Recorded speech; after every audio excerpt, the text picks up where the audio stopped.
We are a podcast for product marketers and B2B SaaS who feel misunderstood of what they do. From someone who truly gets what you do and basically help you feel less like a misfit, being unignorable in your role.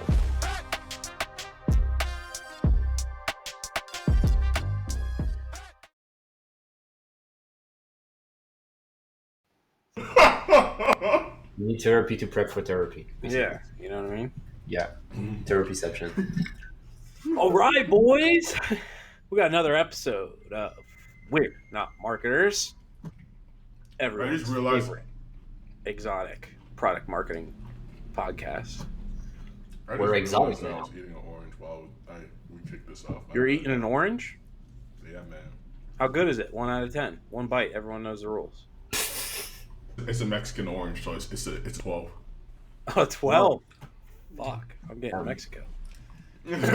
Boys, quick intros if they don't know us. I'm Eric, the Franken manager. Toss it over to you, Zach. Yo, this is Zach Roberts on the mic, the sales water lab. Let's kick it off to Gab. Gab Bugeaud, sales deck associate, and let's bring it back. Oh, Gab.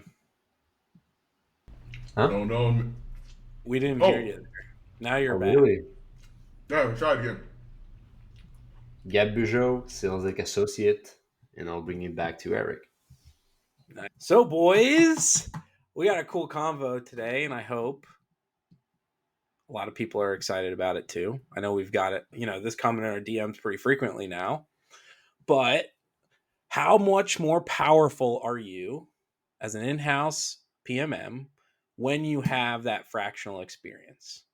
Define, what do we mean by a fractional PMM? We are also noticing that there are a few fractional PMMs, but Gab, to your point, a fractional PMM is someone that works across different organizations, sharing not a fraction of their expertise, but also working as a consultant of their own right, selling their PMM services. But we're going to talk more about that in the conversation.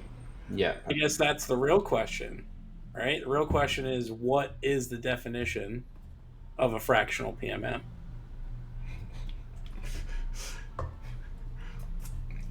That's a good question. Yeah. They're no less than an in-house PMM. I don't think fraction is the right term to use. You have no designated boss other than yourself, right? You officially have clients as opposed to bosses at that point. You hope.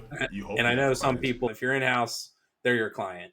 Something that I've realized quickly is that when you have an actual client, there is a different relationship there than what you have with your boss. When employers want individual entrepreneurial spirit versus an entrepreneur, you can have the spirit to fix things, but fixing and building is completely different, I think. Yeah.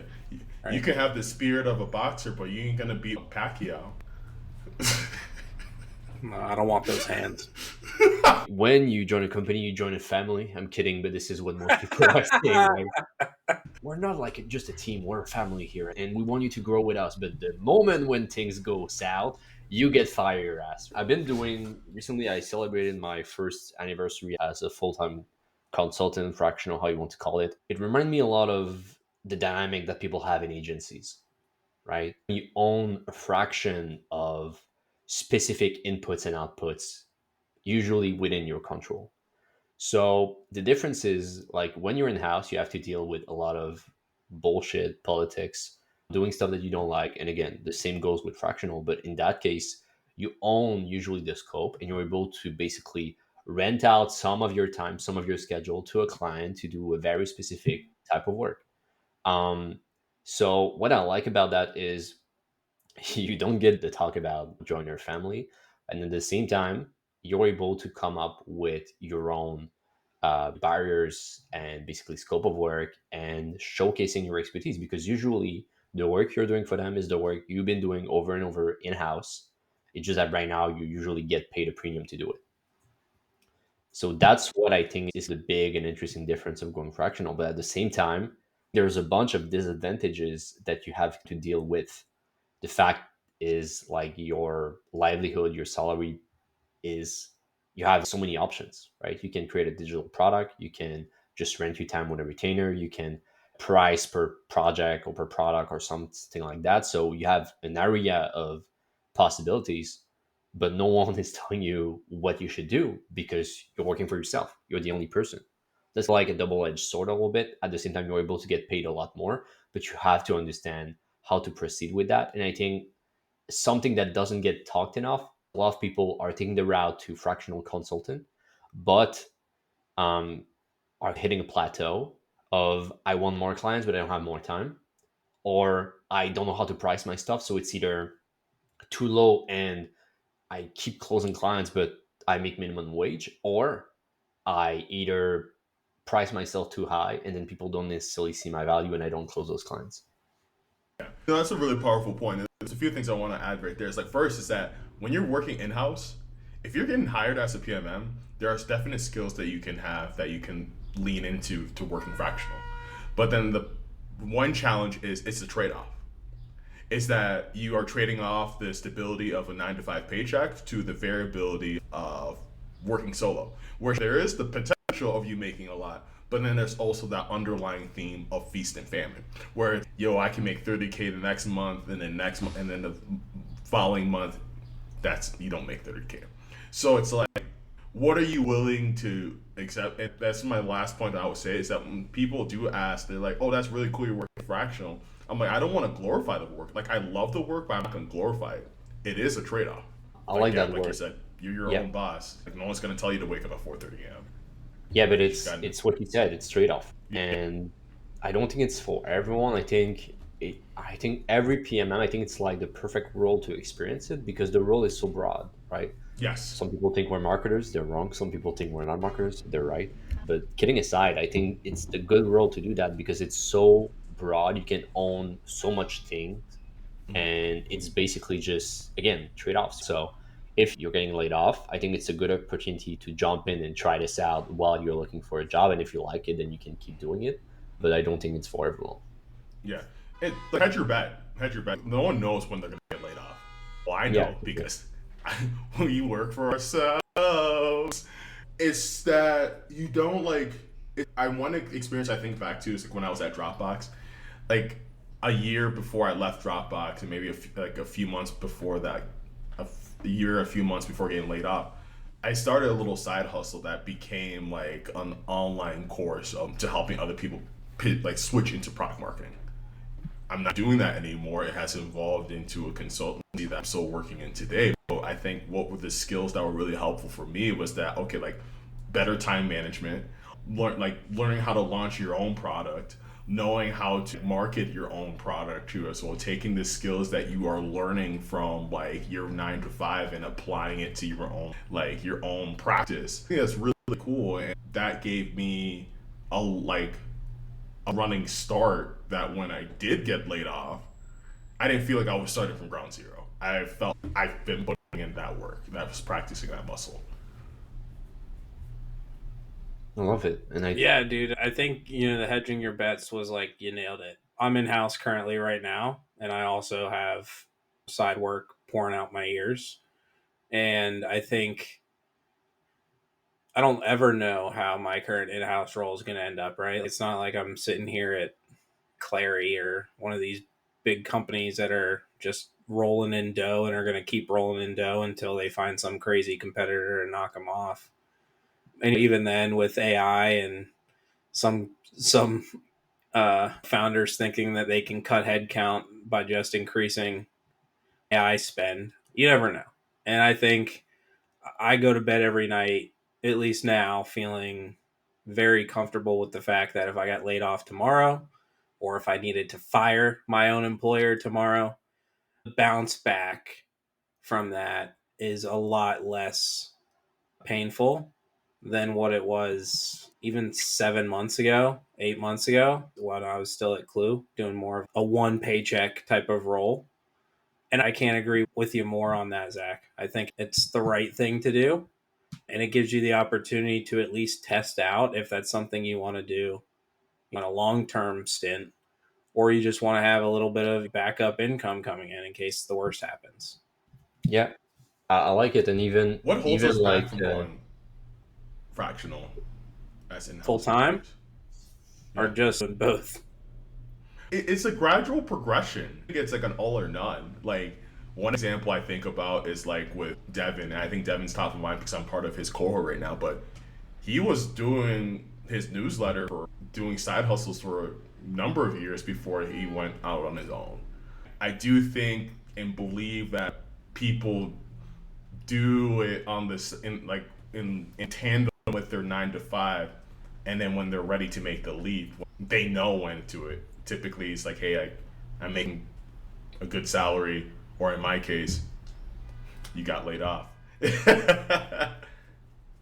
Yeah, I think that's a great question. I don't necessarily enjoy working for just one person, especially in-house work. We've had this conversation before. Like, there's a different type of stress with that. Like, you can't even say no, or at least that's the impression. And I've learned through my fractional work, like, I'll get off at my 5 o'clock, whatever, and I actually have other work I'm looking forward to, which is cool. Instead of I normally probably do is go bitch to my fiance about how a shitty day I had and how I just want to blow up everything that's happening in the go to market.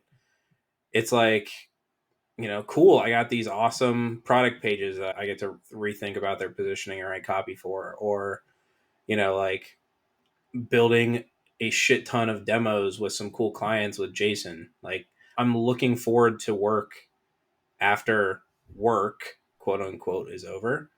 And so that's like a big reason for me is it gives me work that I want to do and not work that just feeds the family.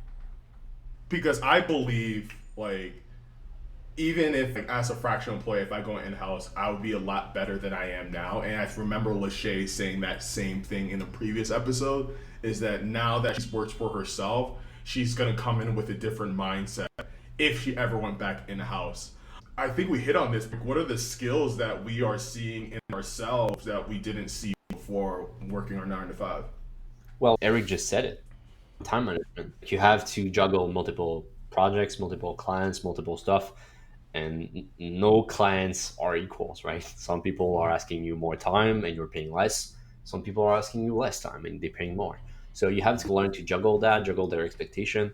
But yeah, time management is a big one for me. The other thing too is communication, right? Communication is at the center of product marketers. If you don't need to provide like weekly reports, but you need to not being a ghost for a couple of weeks and, hey, I worked on this. You want to provide face value. You want to make sure you keep your eye on the ball. You want to show ownership on strategy stuff. And that's another thing, right? Part of and I think Anthony Pieri did a post on that, and I think it's the one he tagged us in, but like he doesn't think that PMM should own sales enablement. And the other angle was the fact that we usually focus on internal facing outputs or documentation, right? A copywriter write copy, a designer do design. What does the PMM do? He does messaging alignment, he does sales enablement, he does positioning doc. All of that is usually staying inside the organization, so something needs to be done with it. So I think the strategy side is very much prevalent here because you need to have the right angle and making sure that you actually bring results to those clients, because you don't necessarily just put an output. You want them to transform their business and to go to the right stage of what they're trying to achieve.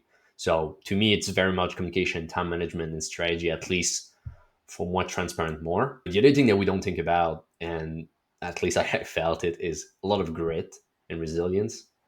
The last year is the hardest I ever worked. I don't know how many hours I worked. I know I worked like too much, and sometimes it was not even productive work. I was just like being sticked in front of a screen.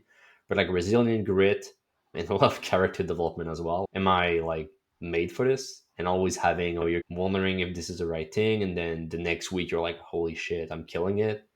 Yeah, I feel like it's a roller coaster is the best way to describe it. But that grit resilience piece, I think, is something that we don't necessarily always talk about. Gab out here describing the plot line of Gab Boujol, the Chamber of Leads over here. Character development. But dude, it's so real. Before this call, I was talking about my weekly therapy sessions. albeit I was taking therapy during in-house, but I find that the mental health has been more critical as like a fractional employee. Like you're right, there's a lot of things I feel like they're out of your control more so now. Like your client workload, like the pay variability, like the wins and losses, mostly losses when people ghost your LinkedIn DMs or you lose the deal at the last mile, and you try to control every single aspect of your business, but have to also accept the hard reality. You can't do everything all at once, and sometimes things will slip. Like having that peace of mind and that attitude, like what you said earlier, God, that grit is that I'll fall flat on my face, but I'll get back up. The last story I will share right here is that even like the past week, I had a hard client call. Like I went in and it felt like I got blindsided. I didn't. I like. I thought I was prepared. I was not prepared, and that was a tough call. A tough call that really shook my confidence.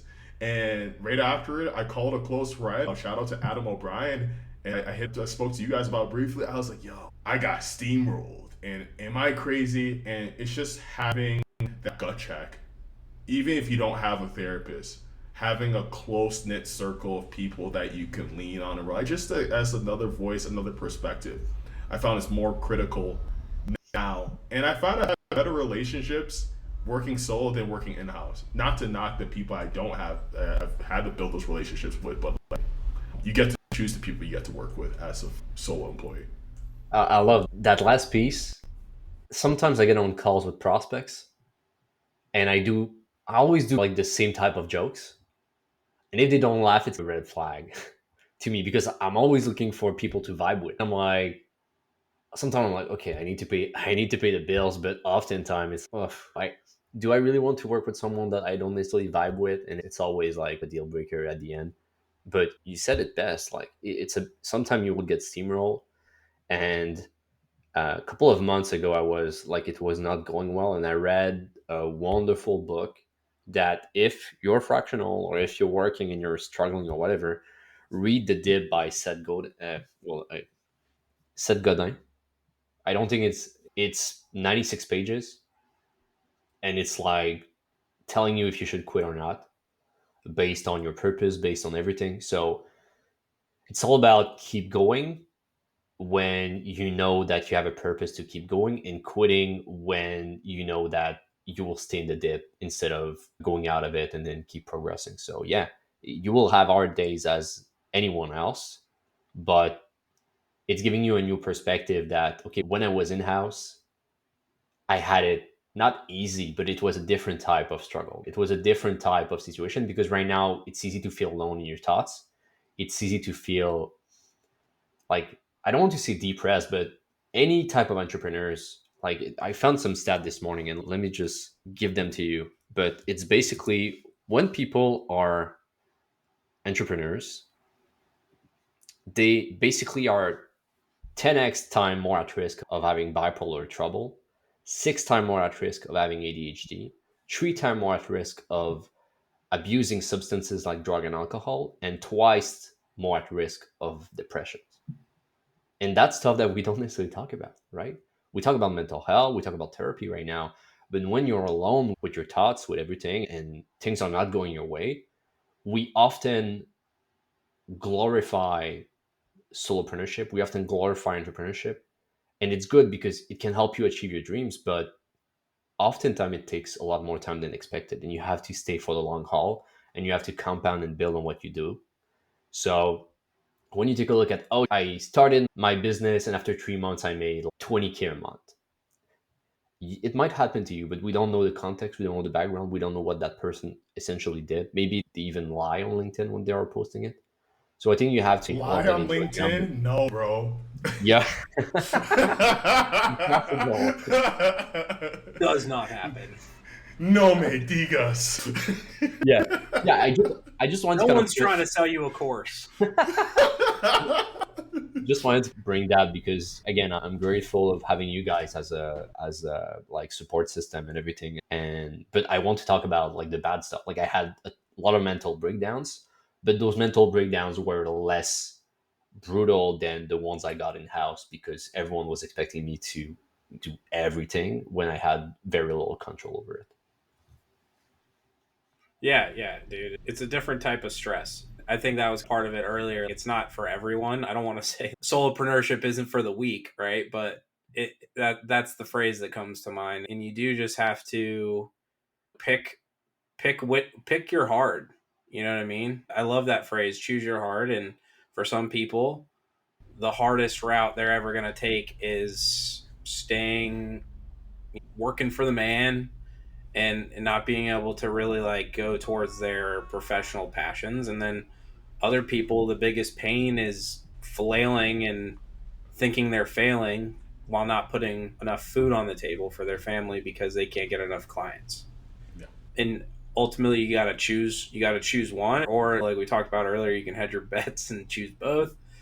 But I think it's one of those things that I've at least been fortunate with. I've got you guys, I've got Yi Lin, I got Jason as a partner in one of my endeavors, and like a laundry list of PMMs who are checking in on me even when I don't have a kidney stone and just seeing how everything's going. And I think that's one of the great parts about being a fractional PMM. So it is, if you're going that route, make sure you've got that support system both at home and then out there in the linkdosphere.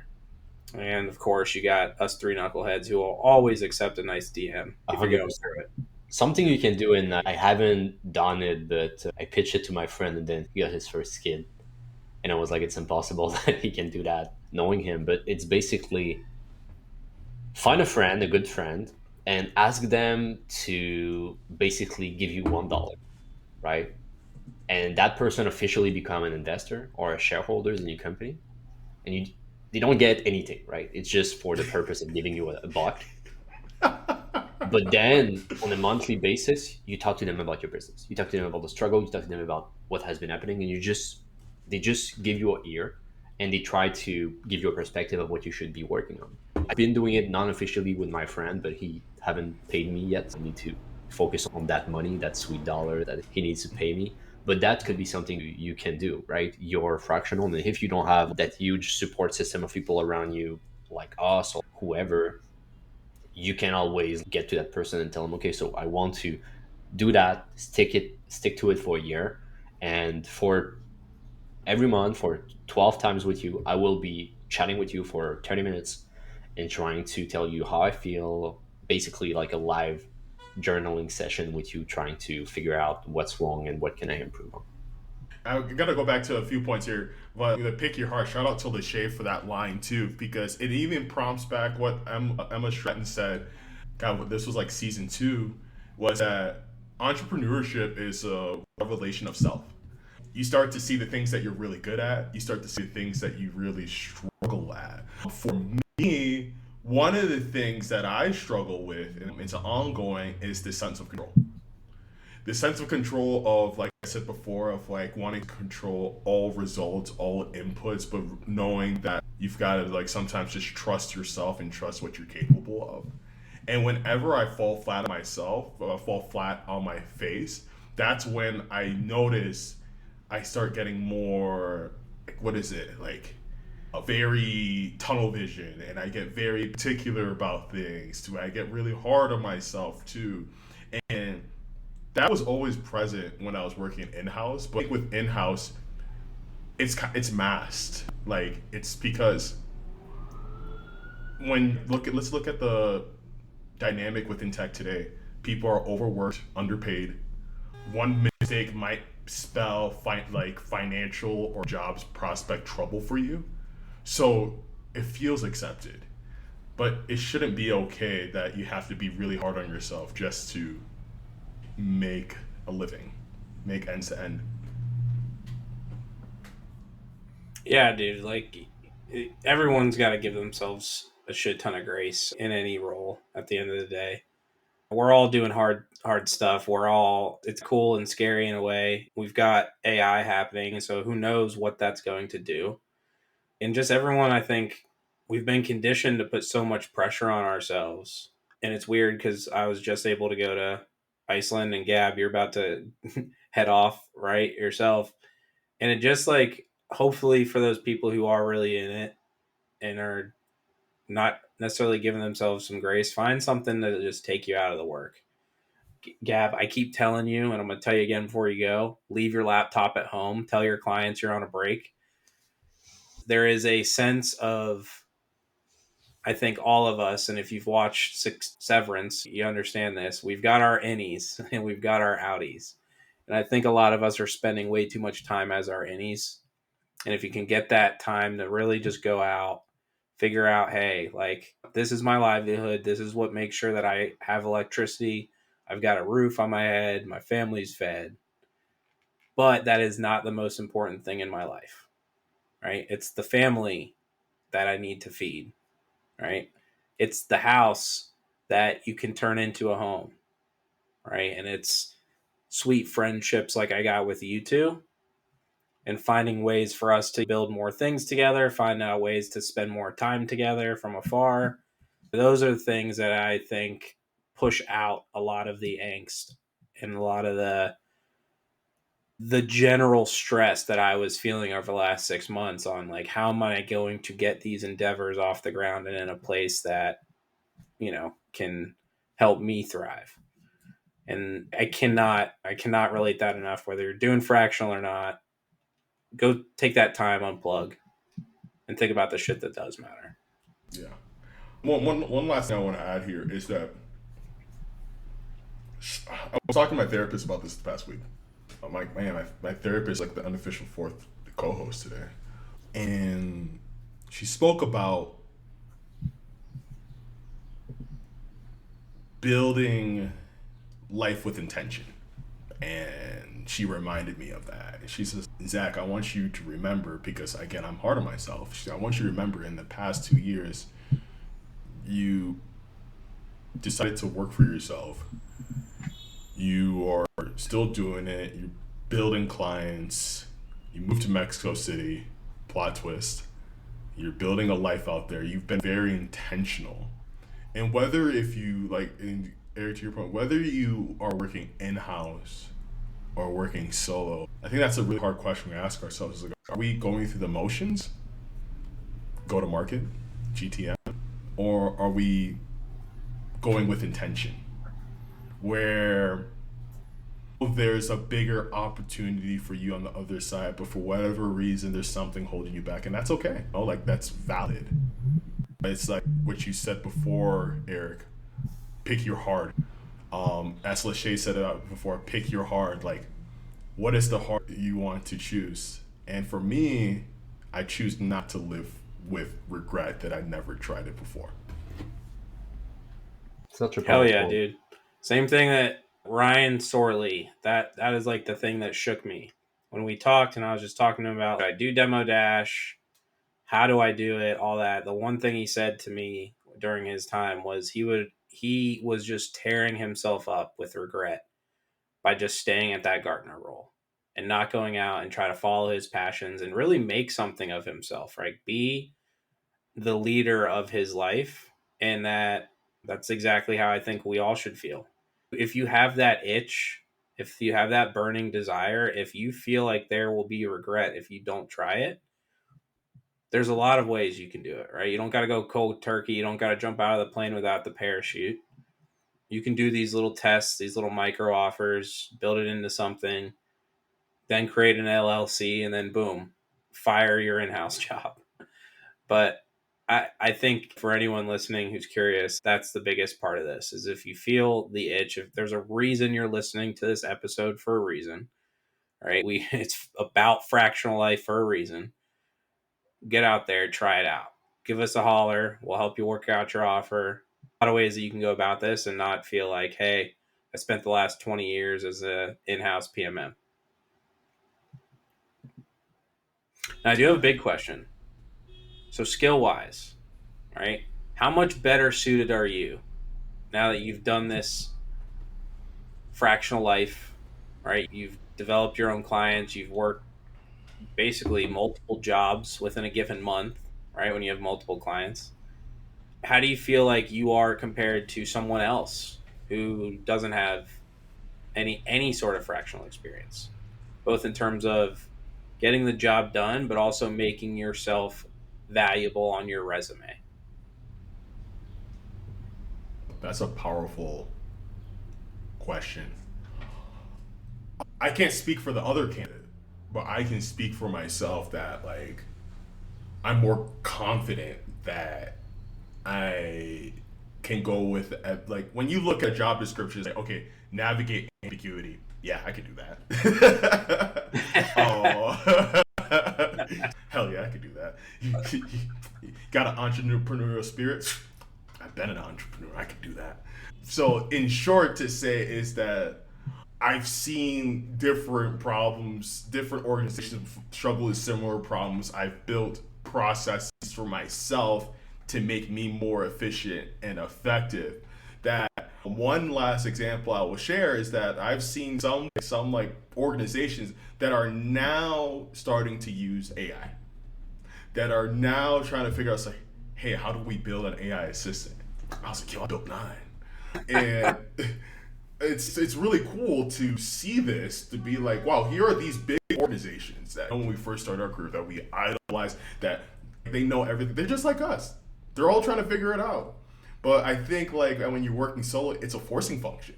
You figure it out or you don't eat. Hopefully you eat because you set up aside an appropriate 6 to 12 months of emergency savings. But that's the reality. For me, I think it Yeah. tests. What do you think? Yeah, I would say that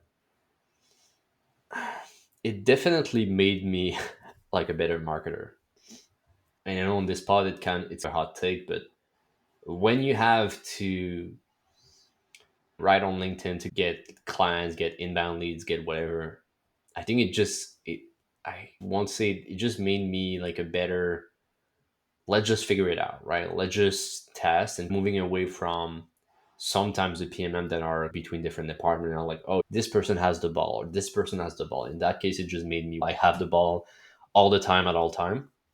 So it made me more um, it gave me a better understanding of what it means to experiment, what it means to test things out, what it means to keep doing things for the long haul, and understanding how work and expectation work together. So what I mean is, like Zach, earlier on the pod, you talked about the feast and famine a little bit, the cycle of feast and famine. In that case, it's okay. So you work blindly, you post on LinkedIn, you do a bunch of stuff for 2 3 months, and then boom, it pays off, and you close like a couple of clients, like maybe 2 clients from one shot, because that works compounded and get there. So I think it's just giving me a better understanding of how kind of time works, a better understanding and respect of marketing, a better understanding of like how I can handle and communicate and basically explain how things work for clients, but almost like for myself as well, in terms of like how I buy stuff, how I proceed, how I basically become more of a business strategist altogether. But the kind of double-edged sword is, now I understand how I can explain those strengths as a fractional to someone that would be in house, right? Like especially with the episode we had with Alex Verdon, like she's basically talking that the PMMX as a mini CEO, and I very much understand it now. Dude, yeah. I think Zach in particular, the confidence, I think I gotta echo that too. Before it was like, come on, give me a chance. That was the feeling I had, I feel like, at all times. And now I'm like, dude, who's got this type of experience just coming out? Um, and to me, one of the biggest value adds I think I would bring to it is like, there are days, I've had it in all my in-house jobs, right? There are plenty of days, plenty of weeks even, where I feel like I'm not growing, right? There's just not enough either being thrown at me, or the things that are being thrown at me are just, we could have a whole episode about it and I roll the whole time. But like this fractional work I have, I feel like it constantly pushes me. I'm constantly learning new things. Like just an example, for Demo Dash last week or 2 weeks ago, we were building a demo, and part of the AI flow was that you could type in something and then it would pull out a bunch of data and give you a graph. Well, I didn't even know that you could like make that as a step, right? In the VADIC, I consider myself a master of this thing and just actually learned a feature function because a customer asked for it, right? That's just one example of, okay, now I'm a much better builder for every other client that I have. In the case of ClickUp, right? I've been able to reposition and then write copy for, let's just call it 20 different product pages now. All right. Like, how many times are you going to get 20 different features that you can go and position and determine differentiation and find that angle that's unique and different, especially for a big name logo company, right? So I think you're just getting more reps, more sets, more at bats when you have that fractional life. And I'm a big believer that the more at bats and stuff you get, the sharper you're going to be, the better you're going to hit the ball. And that's like the one thing I'd say going into it is why I think, yeah, if you've got fractional in your blood and if you've got it on your resume, I think you're uniquely suited compared to someone who's just been doing in-house their whole life. 100%. And a nuance I want to add here is be self-aware enough to understand that you're growing, right? Like, it's easy to have a week when you learn new stuff, you do new things, and you're like, okay, yeah, I guess I grew a little bit. But sometimes you just need to zoom out. Like, just take how much you grew in the last year. Sometimes it's life changing. Like, you go from A to Z almost. So I think it's that nuance, right? Like, it's easy when you're at the beginning of your career or you start taking that consulting route of being like, hey, I feel like right now I'm progressing enough, but you don't lose sight of it, right? Understand what improved this week or this quarter, or even during from Monday to Tuesday, what happened, and then just keep yourself accountable to it, of understanding how much you progressed over the week, the quarter, or the year. Yeah, that's a Totally valid agree. point. That's a good point because I forget that often, quite often. Yeah, Yeah, that's a that's why I very said valid it, point. because it's 100% what's happening with me. I'm like, this week was okay, but then I take a look at the last quarter, and I'm like, ooh, okay, yeah, it moved a lot. One thing I think about is like with that point, so this will be the last story I shared, is that Gabby sparked back in July 2023 for me. When I got laid off, I didn't immediately start working solo. I spent 4 weeks watching Vanderpump Rules, and then intermixed through each day, I would send 10, 20 job applications a day. There are companies I've reached out to that I have not gotten a response from. 2 years later, I'm not petty about it because that gave me space to really ask myself, can I bet on myself? And it's crazy now, fast forward today, that the job opportunities I have been offered have been through working for myself. I've had 2 instances where someone's offered me a job, and what I was working with, man, I'm just like, where were you all at in July 2023 when I sent my resume and I sent this?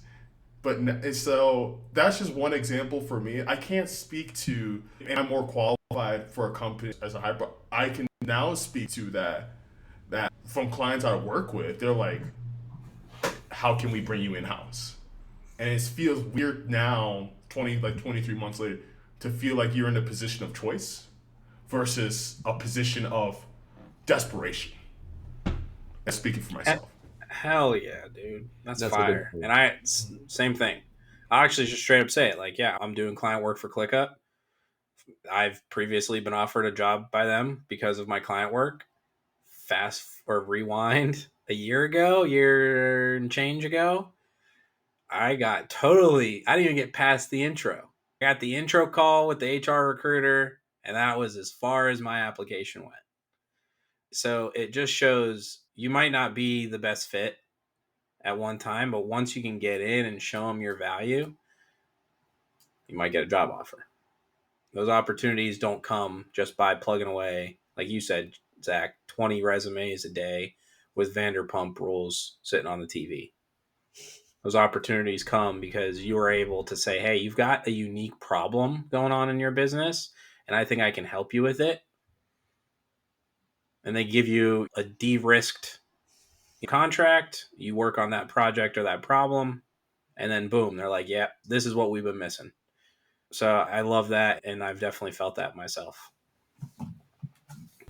It's definitely like a baby step in the right direction. You can say, I don't know if the fractional route is good for me, but you get a client, you get someone who, might be looking for a PMM job or a PMM role or whoever, and you're like, hey, let's work together for 3 months. This is my rate. This is enough for me to live comfortably for a month as a retainer. Let's just do that. It's pennies on the dollar compared to hiring someone full time. And after the 3 months, based on the work, the foundational work usually that I do, let's talk it back and let's see if you would rather hire me instead. Yep. There's a million ways, back to what we're talking, there's a million ways of different options on how you want to spin things up.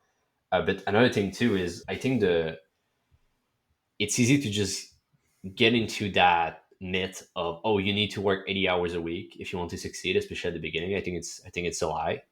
And you need to basically take some time to rest. I think those 4 or 5 weeks, Zach, of you watching Banter Rule, I think was beneficial and gave you like the foundation of knowing how to rest deeply and properly.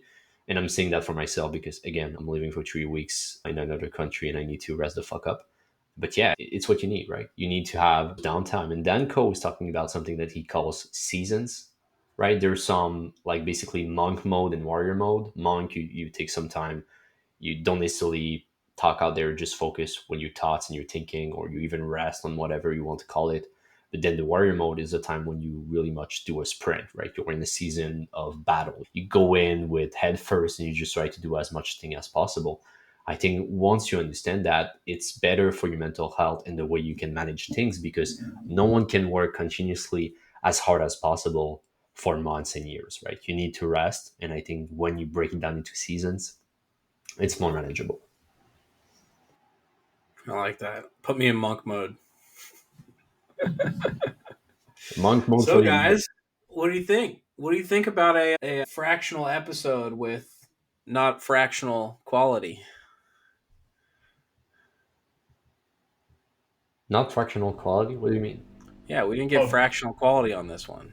Okay, yeah. This was 1/1 quality. Yeah, okay. We gave an improper fraction. We gave 120%. That's right. That's right. That's right. We did. And it was a cool episode. I really like being able to talk this with you guys.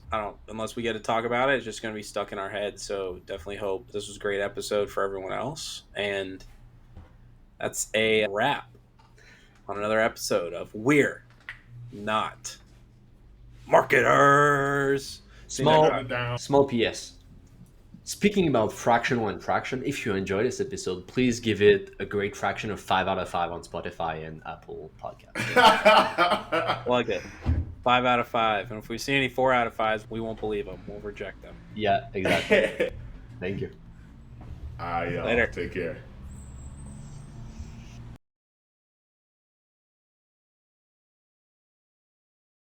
Thank you for listening to We're Not Marketers. If you liked what you heard, please subscribe, review our podcast, and share this episode with other PMMs. Thanks again, and see you soon.